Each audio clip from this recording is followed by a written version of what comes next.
Hey guys, welcome back to the Cult Classic Kids Show, and today we have to talk about how the GDC is interjecting full-blown AIDS into their event. And I want to say I'm being hyperbolic, but sadly, I'm just not really at the end of the day. Yes, I'm using hyperbolic language, but really, the forcefulness of social political ideology, the forcefulness of far leftist ideology and politics being forced into the gaming space through the GDC cannot be ignored. Sweet Baby Inc. themselves are directly involved in this, but it even goes further beyond that. They're pushing this rhetoric into video games by force, not just with Sweet Baby Inc., but with developers themselves on a fundamental level. Development studios, publishers, they want this to become the norm all around. And really, we have to expose the reality that the past 10 years of these people and companies trying to force politics into our video games, it's not getting any better. Matter of fact, it's gotten so much worse. It is full-blown social AIDS. I'm sad to say it's spreading. It is spreading. And we got to get into the details. And shout out to the homie Packer Girl on Twitter, aka Nerdigans Inc. on YouTube, who always comes with the facts. So shout out to her. Definitely check out what she's got going on because she definitely will keep you updated. But Nerdigans goes on to say, this year's Game Developers Conference, GDC, has quite the diverse lineup. And obviously, diverse is PR speak for these people, unfortunately. In a perfect world, talking about diversity is a great thing. And including diversity in everything is always a good thing. But unfortunately, to these companies and these hate groups such as Sweet Baby Inc., using terms such as diverse or diversity is really just to mask their hatefulness, the fact that they are a hate group. The amount of times that they voice their blatant disdain and hatred for white people, and especially men, is it can't be ignored. Using the term diverse is really just PR speak at the end of the day. And they said, including Game Narrative Summit, comics to games, great adaptions, ironically with Sweet Baby Inc.'s CEO, Kim Belair, and Nerdigans exclaiming that this is just the tip of the iceberg, and sadly it is. It really goes way far above that, and as you could see, Kim Belair, CEO, Sweet Baby Inc., and here they're discussing an adaptation from start to finish, comic books to video games. So if you were sick of comic books and comic book video games or just all this superhero stuff, well, prepare for more, because that seems to be becoming the norm. We're going to see a lot more comic book based video games in the future, it seems like. And the adaptations of comic book IPs into video games multiply every year. Oh man, we're going to have a fun next 10 years, but they said adapting a comic book IP into a game from conception to release, the canon, and how to approach it, especially when dealing with marginalized characters whose portrayal must evolve even while the rules don't. So basically, they're exclaiming, what it has always been is in fact evil, and we must do what we do with forcing diversity into it, even despite this the evil realities of the world. This is how they think, unfortunately. And he said, what publishers and licensors need from story teams and what makes the best IP collaborations work. This is ironic as hell. Funny enough.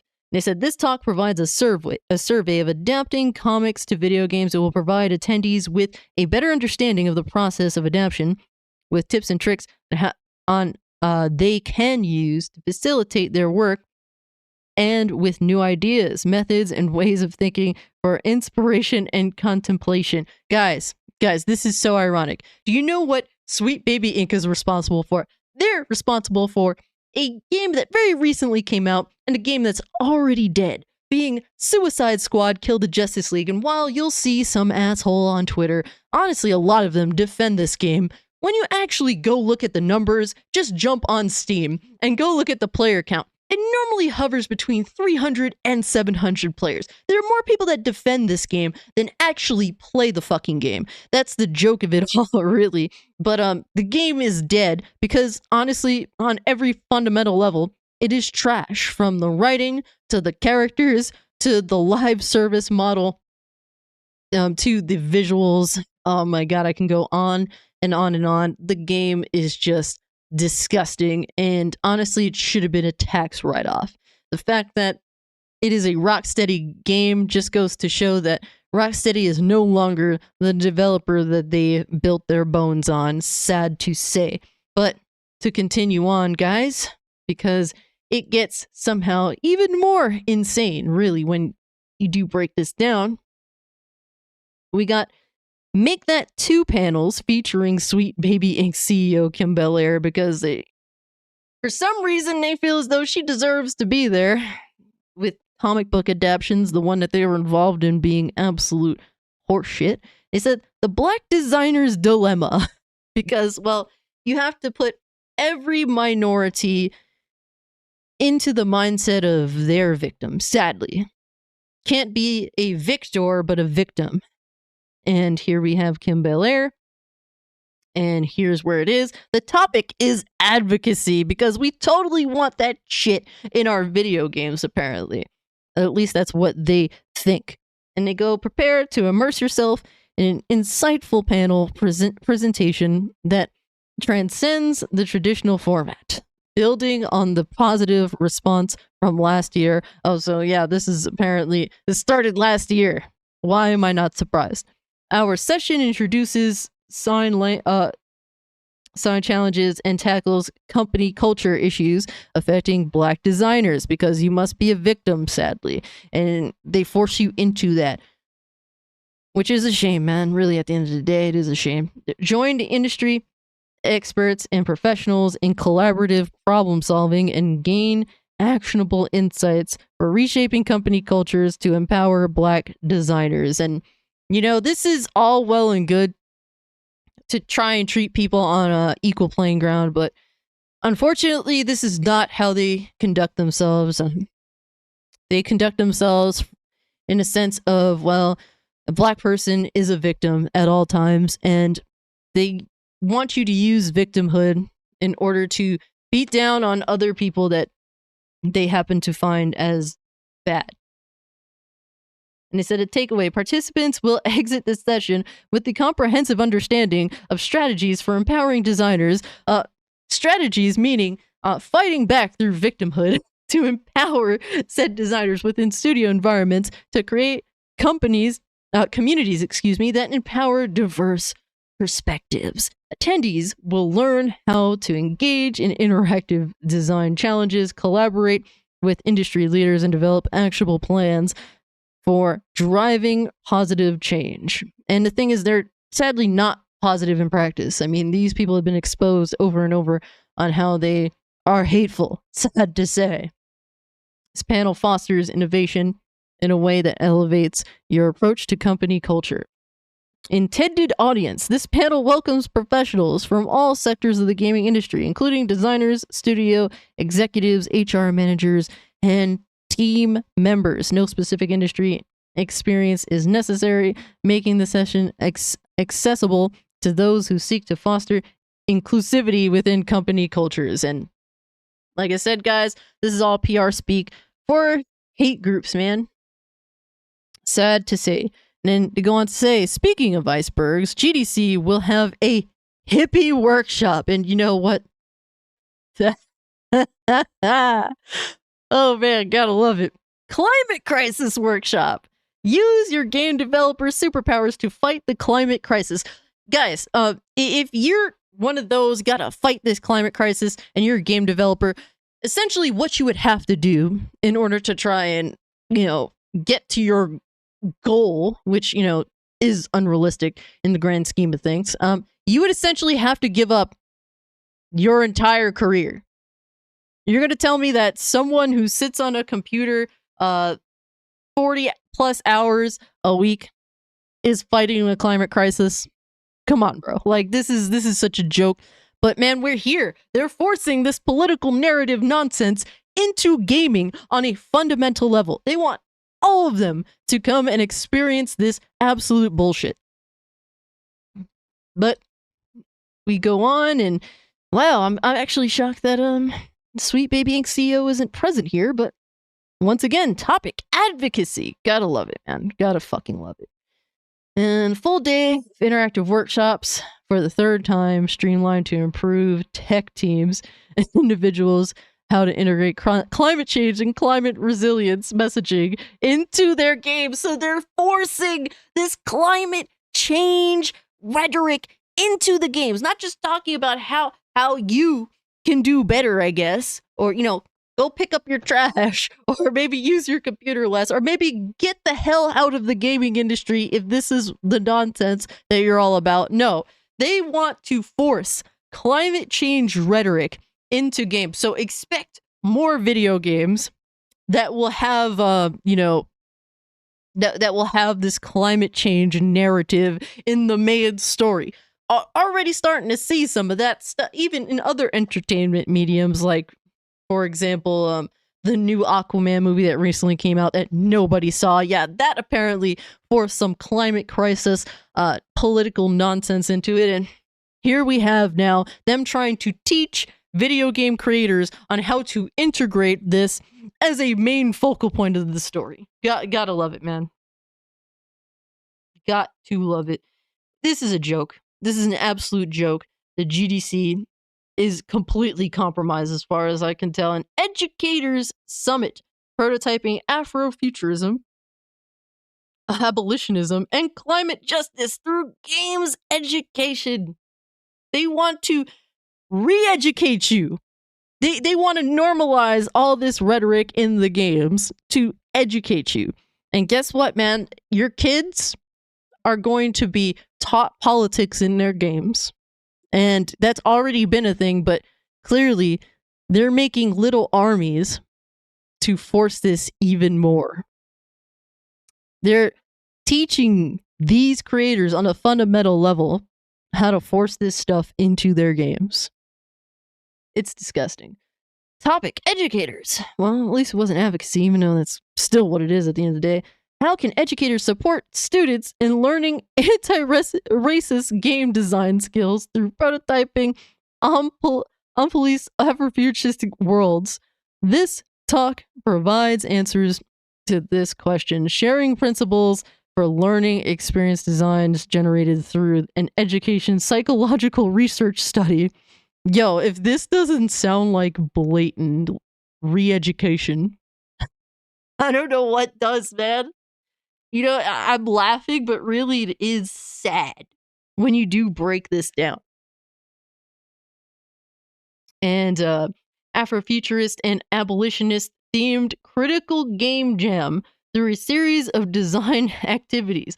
Black and LGBTQIA plus 1, 2, 3, 4, 5 young people imagined, prototyped, and play-tested games that challenge systematic oppression, prototyping, and rehearsing black liberation. Guys, do I really need to continue? Do I really need to continue? And you know what? I don't like to get political on my channel in regards to this level. I don't like to talk about climate change. I don't like to talk about LGBTQ plus issues. I just want to play video games. And when I have a problem with video games, I discuss that immediate problem. And it's usually frame rates, it's usually visuals, it's usually how bad a narrative is, it's usually how bad a character looks. But this is stuff that's like, man, this is creepy stuff. This is re-education stuff. This is wild. And like I said, I don't like to talk about this stuff, but we're sitting here discussing how the GDC is trying to re-educate developers to and coach them on how to force political ideology, far leftist political ideology, into our video games. And we continue. Fair play workshop, harmonizing multiplayer experiences.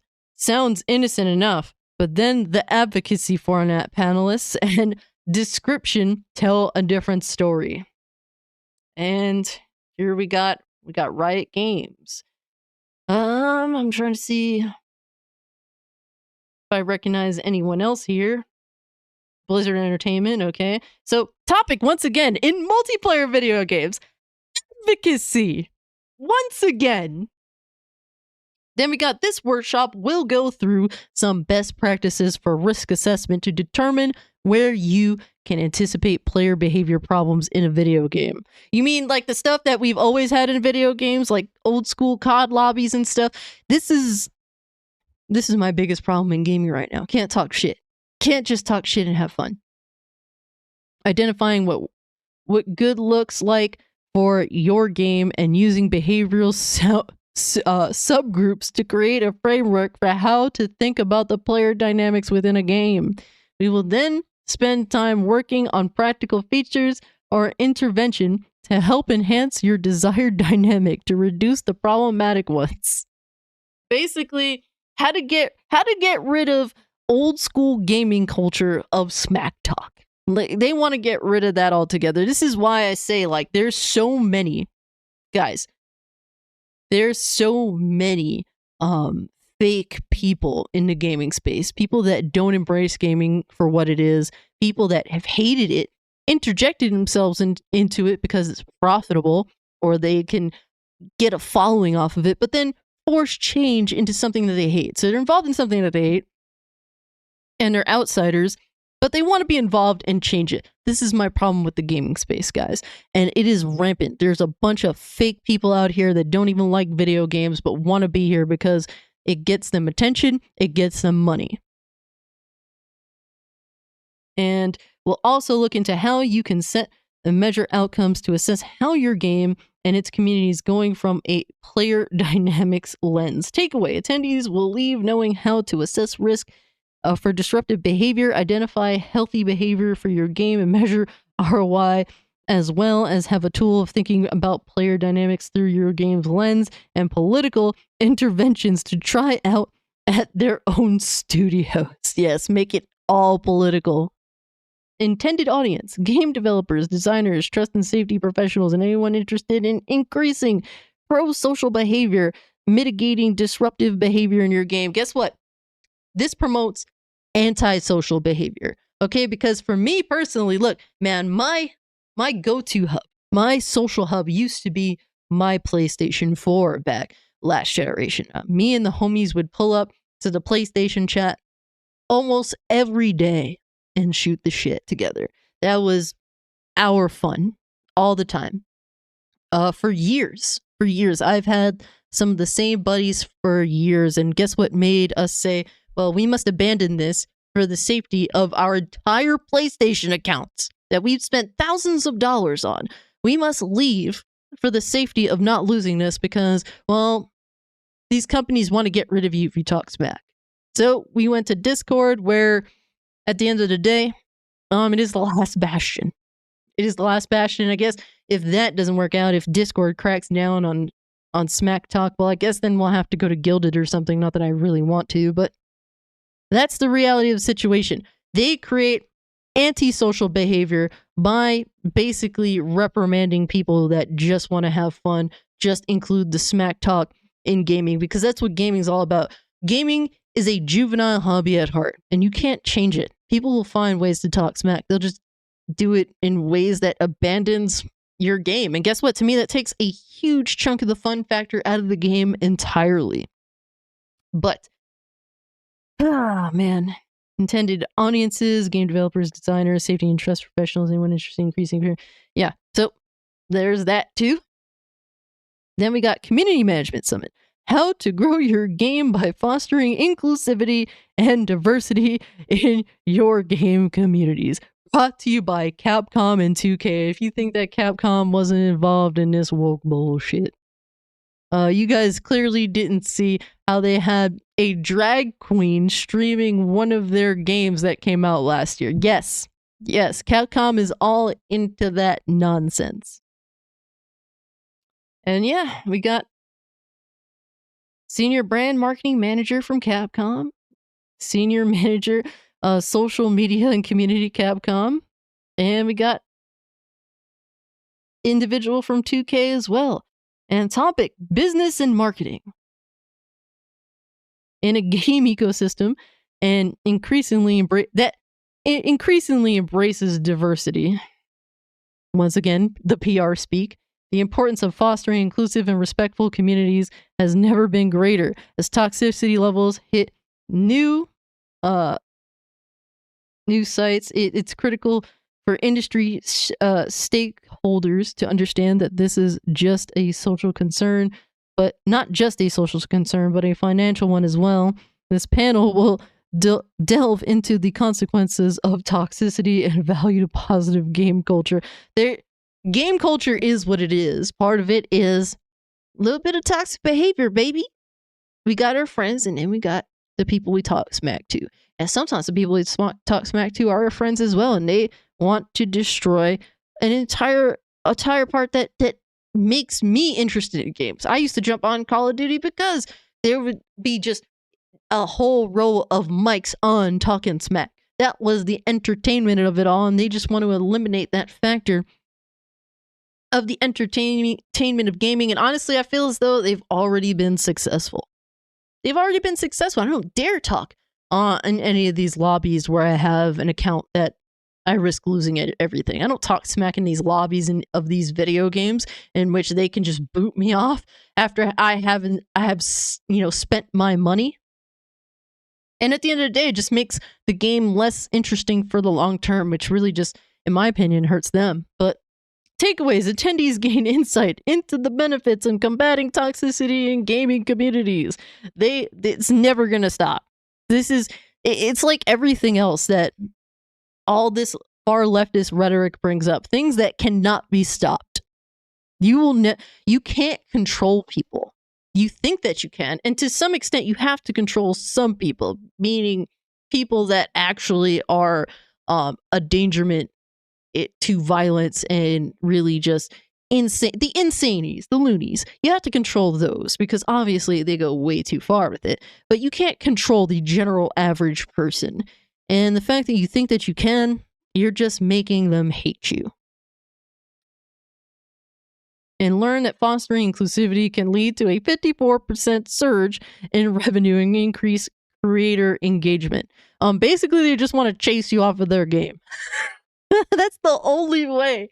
I don't see how this works, man. But hey, they've convinced themselves. But then when we see game after game of theirs fail outright, then it leads to question if their numbers really are true.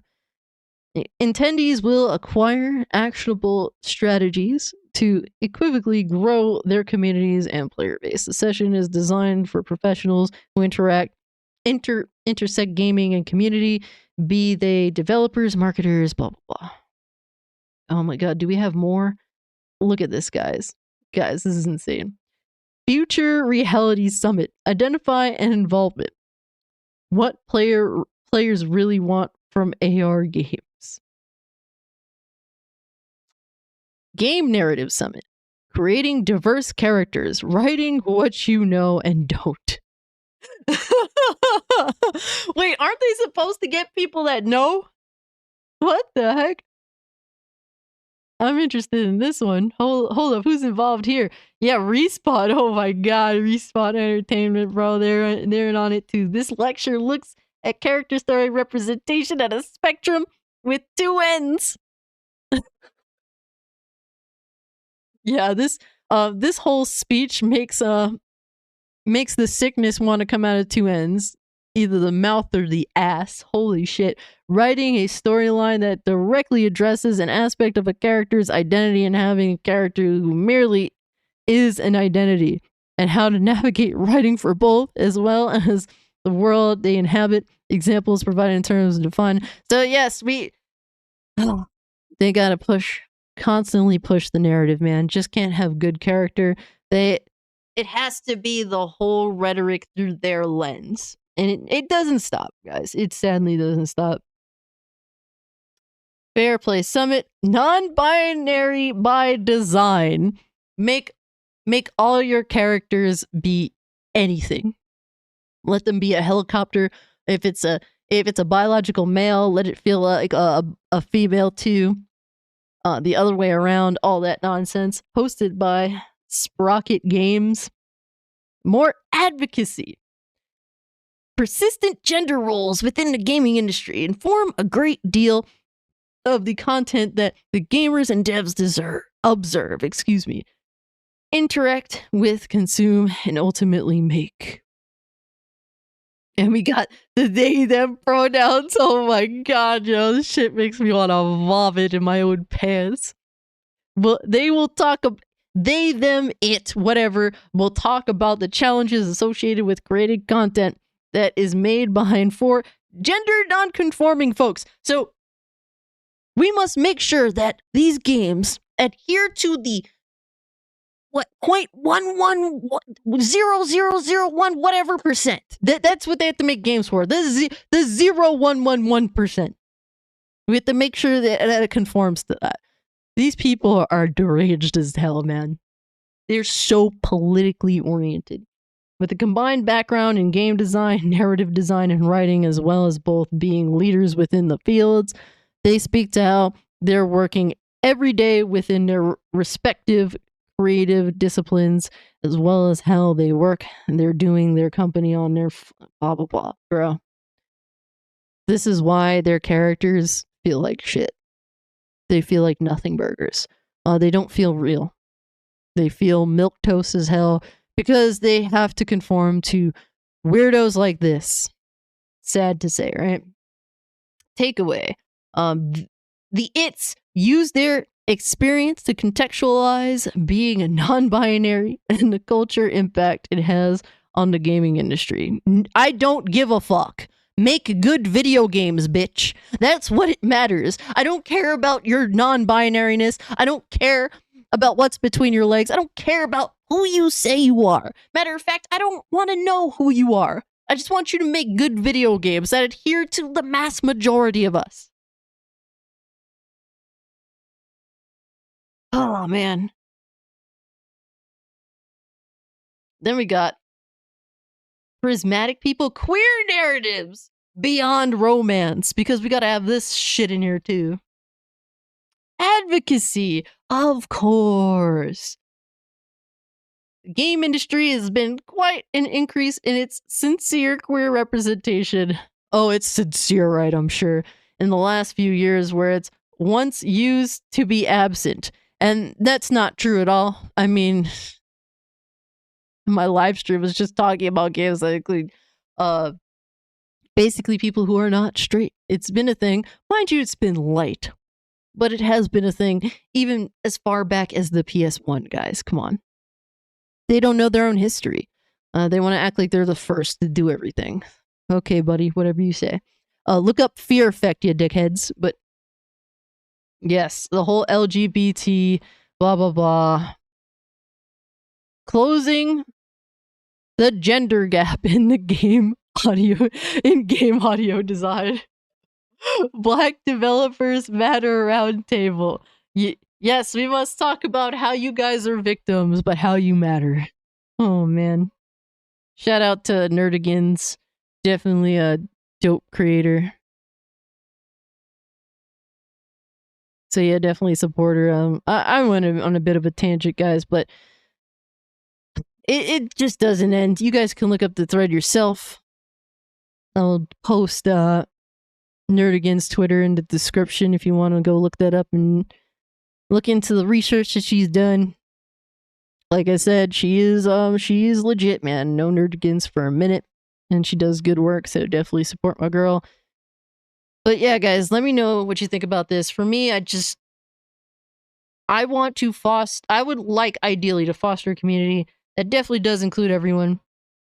But unfortunately, the way that they go about this definitely ruins the art form. It does. It ruins the art form. It's cool. Like, I don't mind characters that don't look like me or represent me. Matter of fact, the mass majority, the very extreme mass majority of characters and all this stuff in video games, most of them are not mixed race tomboys. That is just reality. And you know what? I've been completely fine with that all my life. I don't feel like I need to be on a soapbox and whine about it. It doesn't bother me at all. Can I relate to these characters on a fundamental level? The way they make these characters, no, not at all. It's been very bad, and it's sadly getting worse. And the GDC is forcing this on a fundamental level through creators, through publishers, and it is highly concerning. But if you can, like the video, share the video, subscribe to the channel, follow me over on Twitter, Kiki would like to continue the conversation. This Thursday, 8 p.m. EST is Cage Day. I go live, and we're gonna talk more about all this nonsense that has been accumulating, while also laughing at fanboys. So we make it fun. We talk our nonsense. Yo, we make an event together, guys. And yeah, so definitely tune into that. And yeah, guys, with all being said, I'm out. Peace.